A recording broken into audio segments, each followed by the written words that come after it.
ദൈവനാമം വാഴ്ത്തപ്പെടുമാറാകട്ടെ. പിതാവിൻ്റെയും പുത്രൻ്റെയും പരിശുദ്ധാത്മാവിൻ്റെയും നാമത്തിൽ തന്നെ ആമീൻ. പ്രിയപ്പെട്ട സഹോദരങ്ങളെ, സഹോദരിമാരെ, ശൂനോയോ നോമ്പിൻ്റെ 13-ാം ദിവസമായ ഈ അനുഗ്രഹീത സന്ധ്യയിലേക്ക് നിങ്ങളെല്ലാവരെയും ഹൃദയം നിറഞ്ഞ സ്നേഹത്തോടെ സ്വാഗതം ചെയ്യുന്നു. ഇത് പരിശുദ്ധ ദൈവമാതാവിൻ്റെ സ്വർഗാരോഹണത്തിൻ്റെ മഹത്വത്തിലേക്ക് നമ്മെ നയിക്കുന്ന, നമ്മെ ഒരുക്കുന്ന വിശുദ്ധ 15 നോമ്പിൻ്റെ അനുഗ്രഹീത ദിനങ്ങളാണ്. ഈ പരിശുദ്ധ നോമ്പിൻ്റെ ഓരോ ദിവസവും നമ്മെ ഓർമ്മിപ്പിക്കുന്നത് ഒന്നാണ്: നാം ഒറ്റയ്ക്കല്ല. നമ്മുടെ പ്രാർത്ഥനയിൽ നമ്മോടൊപ്പം പരിശുദ്ധ സഭയുണ്ട്, നമ്മോടൊപ്പം വിശുദ്ധന്മാരുണ്ട്, നമ്മോടൊപ്പം സ്വർഗീയ സഭയുടെ പ്രാർത്ഥനയുമുണ്ട്. ഇന്നത്തെ നമ്മുടെ സന്ധ്യാ തിരുവചന ധ്യാന വിഷയം അതുകൊണ്ട് തന്നെ വളരെ പ്രധാനപ്പെട്ടതാണ്. അവർ ചെന്ന് അവർക്ക് പരിശുദ്ധാത്മാവ് ലഭിക്കേണ്ടതിന് അവർക്കായി പ്രാർത്ഥിച്ചു. ആമേൻ, ഹല്ലേലൂയ. നമുക്ക് പ്രാർത്ഥിക്കാം. ഞങ്ങളുടെ കർത്താവായ യേശു ക്രിസ്തുവേ, ഈ വിശുദ്ധ സന്ധ്യയിൽ ഞങ്ങൾ അങ്ങയുടെ സന്നിധിയിലേക്ക് കടന്നു വരുന്നു. ഇന്നത്തെ ദിവസത്തിൻ്റെ എല്ലാ ഭാരങ്ങളും, വേദനകളും, പരാജയങ്ങളും, ആശങ്കകളും, ഞങ്ങളുടെ ഹൃദയത്തിൽ ഒളിപ്പിച്ചിരിക്കുന്ന ഞങ്ങളുടെ കണ്ണുനീരും അങ്ങയുടെ തിരുമുൻപിലേക്ക് ഞങ്ങൾ സമർപ്പിക്കുന്നു. കർത്താവേ, ഞങ്ങളുടെ ഹൃദയത്തിൽ പരിശുദ്ധാത്മാവിൻ്റെ സാന്നിധ്യം നിറയ്ക്കണമേ. ഞങ്ങൾക്ക് വേണ്ടി പ്രാർത്ഥിച്ച എല്ലാവരെയും തമ്പുരാനെ അവിടുന്ന് അനുഗ്രഹിക്കണമേ. ഞങ്ങൾക്കായി പ്രാർത്ഥിക്കുന്ന വിശുദ്ധ സഭയുടെ പ്രാർത്ഥനകളെ അവിടുന്ന് അനുഗ്രഹിക്കണമേ. പരിശുദ്ധ ദൈവമാതാവേ, വിശുദ്ധന്മാരെ, വിശുദ്ധമതികളെ, ഞങ്ങൾക്ക് വേണ്ടി പ്രാർത്ഥിക്കണമേ. ഞങ്ങളുടെ കുടുംബങ്ങൾക്കായി പ്രാർത്ഥിക്കണമേ. ഞങ്ങളുടെ രോഗികൾക്കായി പ്രാർത്ഥിക്കണമേ. ദുഃഖിക്കുന്നവർക്കായി പ്രാർത്ഥിക്കണമേ. വഴിതെറ്റിപ്പോയവർക്കായി പ്രാർത്ഥിക്കണമേ. പരിശുദ്ധാത്മാവിൻ്റെ കൃപയാൽ ഞങ്ങളുടെ ജീവിതം പുതുക്കണമേ. ആമേൻ. പ്രിയ ദൈവമക്കളെ, ഇനി നമുക്ക് ഇന്നത്തെ നമ്മുടെ സന്ധ്യാ തിരുവചന ധ്യാന ഭാഗം ശ്രദ്ധയോടെ വായിക്കാം. അപ്പോസ്തല പ്രവൃത്തി 8-ാം അധ്യായം 15-ാം വാക്യമാണ്. അവർ ചെന്ന് അവർക്ക് പരിശുദ്ധാത്മാവ് ലഭിക്കേണ്ടതിന് അവർക്കായി പ്രാർത്ഥിച്ചു. ആമേൻ, ഹല്ലേലൂയ. പ്രിയ ദൈവമക്കളെ, ഈ ചെറിയ ഈ തിരുവചനത്തിൽ വളരെ വലിയ ഒരു ആത്മീയ സത്യമാണ് നമുക്ക് കാണുവാൻ കഴിയുന്നത്. സമരിയായിലെ വിശ്വാസികൾ കർത്താവായ യേശുവിനെ സ്വീകരിച്ചിരുന്നു. എന്നാൽ അവർക്ക് പരിശുദ്ധാത്മാവിൻ്റെ പ്രത്യേക അനുഗ്രഹം ലഭിക്കേണ്ടതിനായി അപ്പോസ്തലന്മാർ അവിടേക്ക് ചെന്നു. എന്താണ് അവർ ചെയ്തത്? അവർക്കു വേണ്ടി പ്രാർത്ഥിച്ചു. ഇതാണ് ഇന്നത്തെ ധ്യാനത്തിൻ്റെ ഹൃദയം. ഒരാൾ മറ്റൊരാൾക്ക് വേണ്ടി പ്രാർത്ഥിക്കുന്നത് വിശുദ്ധ വേദപുസ്തകത്തിൽ അന്യമായ ഒരു കാര്യമല്ല. നമ്മുടെ ജീവിതത്തിലും ഇതുതന്നെയാണ് സംഭവിക്കുന്നത്. നമ്മുടെ അമ്മ നമുക്ക് വേണ്ടി പ്രാർത്ഥിക്കുന്നു, നമ്മുടെ അപ്പൻ നമുക്ക് വേണ്ടി പ്രാർത്ഥിക്കുന്നു, നമ്മുടെ സഹോദരങ്ങൾ നമുക്ക് വേണ്ടി പ്രാർത്ഥിക്കുന്നു, പരിശുദ്ധ സഭ നമുക്ക് വേണ്ടി പ്രാർത്ഥിക്കുന്നു. അപ്പോൾ ഇവിടെ ഒരു ചോദ്യം ഉയരുന്നുണ്ട്: നമ്മൾ വിശുദ്ധന്മാരുടെയും വിശുദ്ധമതികളുടെയും മധ്യസ്ഥ പ്രാർത്ഥന യാചിക്കണമോ? അതിൻ്റെ ഉത്തരം അതെ, തീർച്ചയായും യാചിക്കണം. എന്തുകൊണ്ട്? കാരണം വിശുദ്ധരുടെ മധ്യസ്ഥ പ്രാർത്ഥന ദൈവത്തിന് പകരം മറ്റൊരു ദൈവത്തെ സമീപിക്കുന്നതല്ല.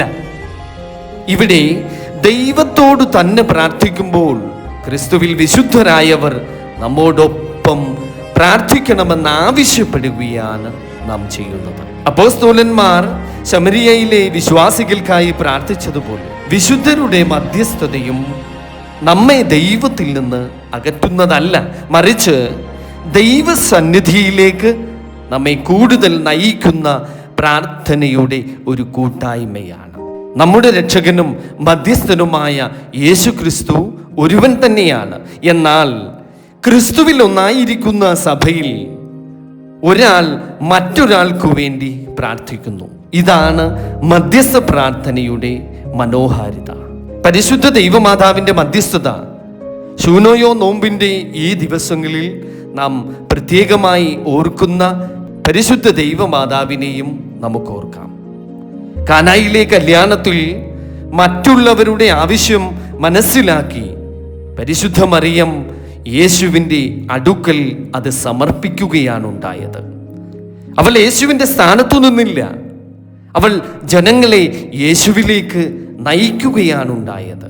അതുകൊണ്ടാണ് പരിശുദ്ധ സഭ മാതാവിൻ്റെ മധ്യസ്ഥ പ്രാർത്ഥന തേടുന്നത്.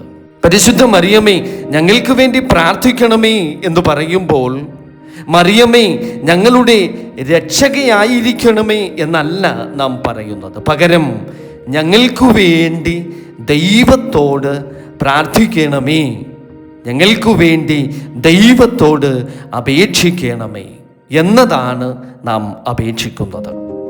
ഇത് അപ്പോസ്തലന്മാർ മറ്റുള്ളവർക്കായി പ്രാർത്ഥിച്ചതിൻ്റെ അതേ ആത്മാവിലാണ് എന്ന് നാം മനസ്സിലാക്കേണ്ടുന്ന വലിയ ഒരു സത്യമാണ്.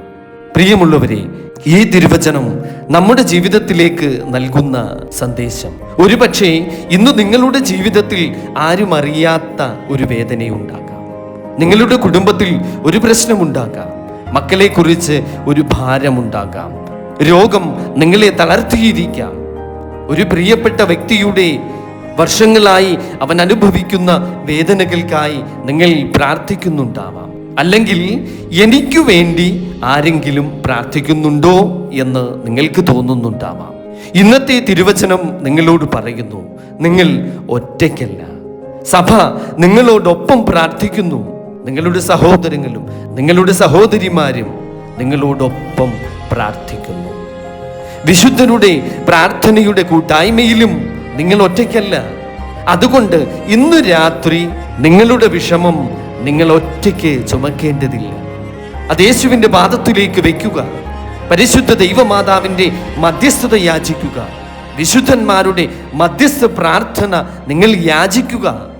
പക്ഷേ എല്ലാത്തിനും ഉപരി നമ്മുടെ ഹൃദയം യേശുവിൽ തന്നെ ഉറപ്പിക്കുക. കാരണം കൃപ നൽകുന്നത് ദൈവമാണ്, പരിശുദ്ധാത്മാവിനെ നൽകുന്നത് ദൈവമാണ്, നമ്മുടെ പ്രാർത്ഥന കേൾക്കുന്നത് ദൈവമാണ്, നമ്മുടെ ജീവിതത്തെ മാറ്റുന്നത് ദൈവമാണ്. ഇന്നത്തെ നമ്മുടെ ആത്മീയ തീരുമാനം, ഇന്ന് നമുക്ക് ഒരു ആത്മീയ തീരുമാനമെടുക്കാം.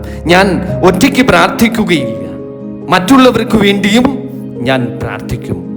നമുക്ക് വേണ്ടി പ്രാർത്ഥിക്കണമെന്ന് വിശുദ്ധരോട് അപേക്ഷിക്കുന്നത് പോലെ നമ്മളും മറ്റുള്ളവരുടെ വേദനകൾക്കായി മധ്യസ്ഥ പ്രാർത്ഥന നടത്തണം. ഇന്ന് ഒരാളെയെങ്കിലും സമർപ്പിച്ച് പ്രാർത്ഥിക്കുക. ഒരു രോഗിയെ, ഒരു ദുഃഖിതനെ, ഒരു കുടുംബത്തെ, ഒരു മകനെ അല്ലെങ്കിൽ മകളെ, ഒരു വഴിതെറ്റിപ്പോയ വ്യക്തിയെ, അവർക്ക് വേണ്ടി ഹൃദയത്തിൽ നിന്ന് ഒരു പ്രാർത്ഥന നടത്തുക. കാരണം നമ്മുടെ ഇന്നത്തെ ധ്യാന തിരുവചനം നമ്മോട് പറയുന്നത് അവർക്കായി പ്രാർത്ഥിച്ചു എന്നതാണ്. ഇതാണ് ഇന്നത്തെ വചനം നമ്മെ പഠിപ്പിക്കുന്നത്. പ്രിയ ദൈവമക്കളെ, ഒരു നിമിഷം നമ്മുടെ കണ്ണുകളടച്ച് ദൈവസന്നിധിയിൽ താഴ്മയായി നമുക്ക് പ്രാർത്ഥിക്കാം. കർത്താവായ യേശുവേ, ശൂനോയോ നോമ്പിൻ്റെ 13-ാം ദിവസമാകുന്ന ഈ സന്ധ്യയിൽ ഞങ്ങൾ അങ്ങയുടെ സന്നിധിയിൽ സമർപ്പിക്കുന്നു. ഞങ്ങളുടെ കുടുംബങ്ങളെയും ഞങ്ങളുടെ പ്രിയപ്പെട്ടവരെയും ഞങ്ങളുടെ രോഗികളെയും ഞങ്ങളുടെ കണ്ണുനീരിനെയും ഞങ്ങളുടെ പ്രാർത്ഥനകൾക്കും ഉത്തരം കാത്തിരിക്കുന്ന ഹൃദയങ്ങളെയും കർത്താവേ, ഞങ്ങൾക്കായി പ്രാർത്ഥിക്കുന്ന എല്ലാവരെയും അവിടുന്ന് അനുഗ്രഹിക്കണമേ. വിശുദ്ധന്മാരുടെയും വിശുദ്ധമതികളുടെയും മധ്യസ്ഥ പ്രാർത്ഥനയിൽ ഞങ്ങളെ അവിടുന്ന് ഓർക്കണമേ. പരിശുദ്ധ ദൈവമാതാവേ, ഞങ്ങൾക്ക് വേണ്ടി പ്രാർത്ഥിക്കണമേ. ഞങ്ങളുടെ കുടുംബങ്ങളിൽ സമാധാനം നൽകണമേ. രോഗികൾക്ക് സൗഖ്യം നൽകണമേ. നിരാശയിലായിരിക്കുന്നവർക്ക് പ്രത്യാശ നൽകണമേ. തകർന്ന ഹൃദയങ്ങൾക്ക് ആശ്വാസം നൽകണമേ. തെറ്റിപ്പോയവർക്ക് തിരികെ വരുവാനുള്ളൊരു കൃപ നൽകണമേ. ഞങ്ങളുടെ ഹൃദയങ്ങളിൽ പരിശുദ്ധാത്മാവിനെ നിറയ്ക്കണമേ. ഞങ്ങളുടെ ജീവിതം അങ്ങയുടെ സാക്ഷ്യമാകണമേ. എല്ലാ മധ്യസ്ഥ പ്രാർത്ഥനകളുടെയും അവസാന ലക്ഷ്യമായ അങ്ങയുടെ തിരുമുൻപിൽ ഞങ്ങളെ സുരക്ഷിതരായി എത്തിക്കണമേ. ഞങ്ങളുടെ കർത്താവായ യേശു ക്രിസ്തുവിൻ്റെ നാമത്തിൽ ഞങ്ങൾ പ്രാർത്ഥിക്കുന്നു. കൃപയോടെ കേൾക്കണം പിതാവേ, ആമേൻ. സ്തോത്രം, ഹല്ലേലൂയ. പ്രിയ ദൈവമക്കളെ, ഈ വിശുദ്ധ സന്ധ്യയിൽ നിങ്ങളുടെ ഹൃദയത്തിലെ എല്ലാ ഭാരങ്ങളും കർത്താവിൻ്റെ കരങ്ങളിലേക്ക് സമർപ്പിക്കുക. നിങ്ങൾക്ക് വേണ്ടി പ്രാർത്ഥിക്കുന്നവരുണ്ട്, നിങ്ങളെ സ്നേഹിക്കുന്നവരുണ്ട്. എന്നാൽ അതിനപ്പുറം നിങ്ങളെ ഒരിക്കലും ഉപേക്ഷിക്കാത്ത ഒരു ദൈവമുണ്ട്. കർത്താവായ യേശുക്രിസ്തുവിൻ്റെ സമാധാനവും പരിശുദ്ധ ദൈവമാതാവിൻ്റെ മധ്യസ്ഥവും സകല പരിശുദ്ധന്മാരുടെയും പരിശുദ്ധമതികളുടെയും പ്രാർത്ഥനയും കാവലും കോട്ടയും പരിശുദ്ധാത്മാവിൻ്റെ കൃപയും നിങ്ങളുടെ കുടുംബങ്ങളോട് കൂടെ എന്നും ഉണ്ടായിരിക്കട്ടെ. ആമേൻ. സ്തോത്രം. ഹല്ലേലൂയ.